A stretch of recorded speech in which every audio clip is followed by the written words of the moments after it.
start 2 foot there. You just go to your H key. How come? Then you have to go to header. Yep. What happens if I put it in here? In the machine. It's gonna take your receivers offset. Yep. So when I go to change on my corn head, and I got a 2 foot offset in there, it's gonna cause problems on the corn head, huh? So you want to put it in your header. Put in a header offset. Go punch in there. Do we know what it is? Probably gonna have to measure and figure out what it is. Right. I believe, what is it, 930? It's over it's 2 feet off center, correct? Your offset should be because it's 4 foot overall, isn't it? Right. So you move, and I believe that's right, and I had to do this for a couple of guys but I believe that on a 936, your offset is 2 feet. But you might want to measure and recheck. So you go into change offsets, and it would be that C dimension that you would input in there at 2 feet. And that'll automatically correct the combine. It'll shift the combine over to the right. So it's where in it needs to be. inches? Okay, it is in You have to be inches. aware of that. I just made that mistake. I just put in 2, and I thought I put in 2 feet. It's actually inches. So be aware of that. And when you're setting an offset, you always half it or divide by 2.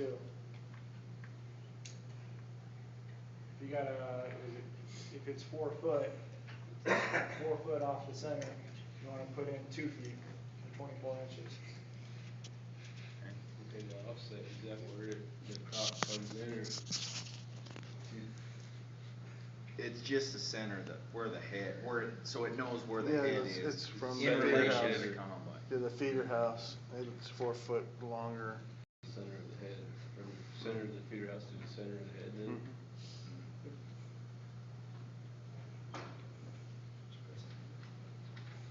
Okay. Yes. You guys having any auto track issues with guys in wheat, trying to do multiple combines, doing adaptive curve, that kind of thing? What is the multiple combines? Is there a solution for that? Not as of yet, other than, having real competent drivers. And they have to, the first one's gotta mirror the second one's gotta mirror the first one real close to get it to work. So most of the time we just tell them to do straight track. It can be done, just depends on how much overlap they wanna run. But Because most it's guys. pass to pass, right? What's that? Because it's pass to pass?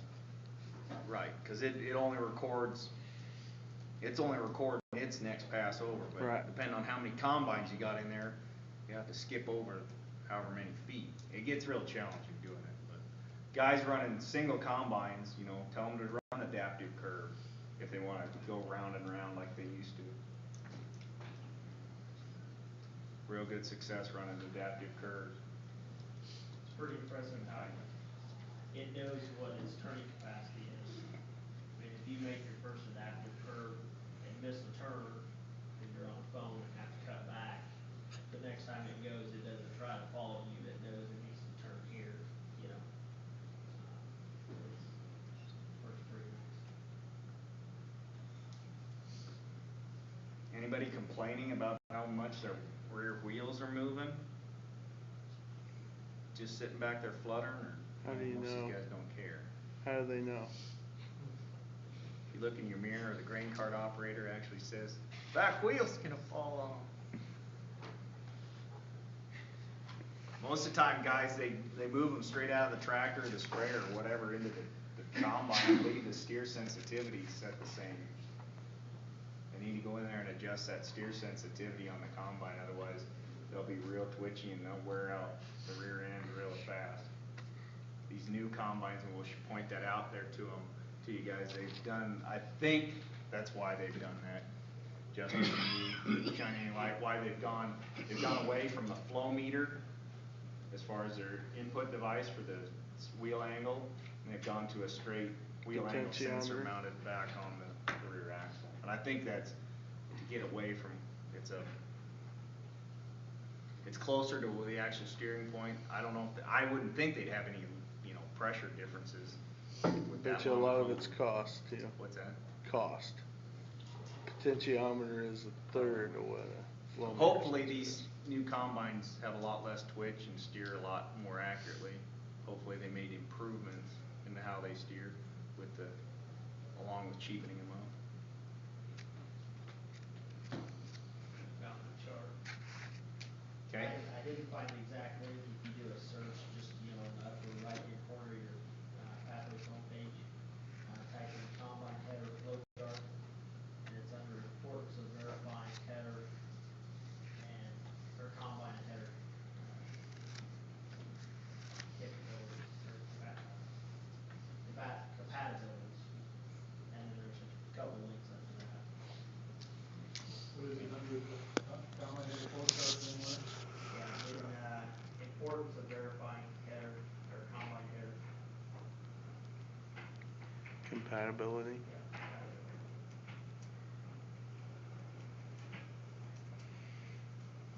But it actually gives you the bundle numbers that you need. And that's for all corn heads and stuff. Thank you, I Josh. like the old one better. The psychedelic color. Anything else on headers that we need to know? For those of you that run drapers a lot up in your country, up in Sydney? For us that are kinda just getting into them down at Ogallala and Imperial? Hope the belts last longer this year.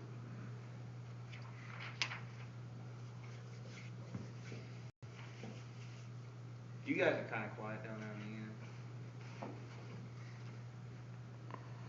What about tips and tricks on doing auto header height? Header height sensing, header height resume.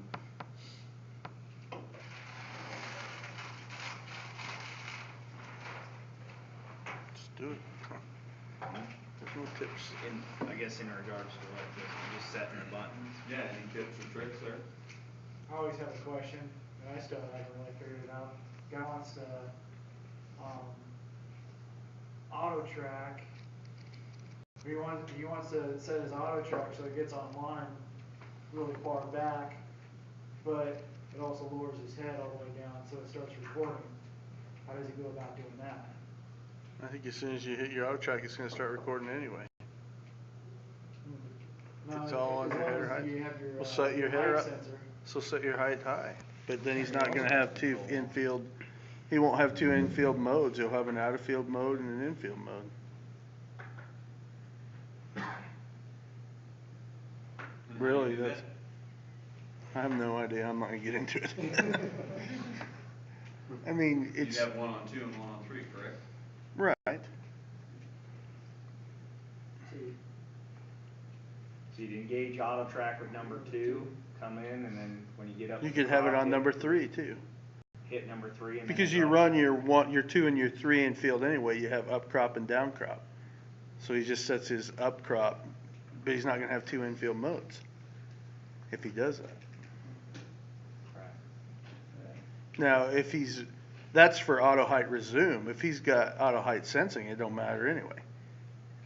Because he could run his 2 button up high, and then when he hits his number 3, it goes into auto height sensing. But if he's got a rigid head, there's not very many rigid heads out there with auto height sensing on them. Right.